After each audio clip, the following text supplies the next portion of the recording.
Jatend piny William Ruto odiochieng' ma kawuono e kar jot mar jatend piny Kenya norwako okombe maduong' mar adhula lig maduong' mar piny Ingresa.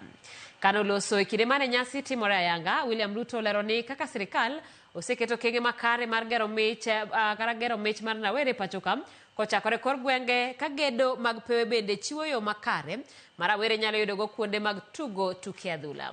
Ruto ma en jahera mar Arsenal nigi geno ni season ni klab mar Arsenal biro kawo okombe no. Okombe mar EPL ibiro bed kinyiso kuonde mopogore opogore kaka okang' mar bero lig no pachoka kuom johera mage ahinya kowuok kuom jo Chelsea, Manchester United, Arsenal, Liverpool gi klepe mamoko. This morning we crazy feeling around football and Premier League. As the Premier League trophy begins its Kenyan tour during the Guinness match day weekend, I invite all Kenyans to come out and celebrate this historic moment.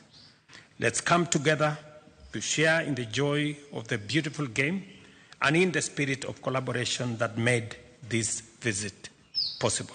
Football runs deep in our national story, from dazzling brilliance of the late Joe Gadenge to Victor Wanyama, who flew our flag high in Premier League, and of course, our own McDonald Mariga, and I see him there.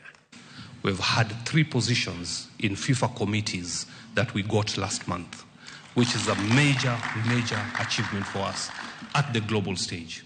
We sit now in the Stadium and Security Committee at FIFA.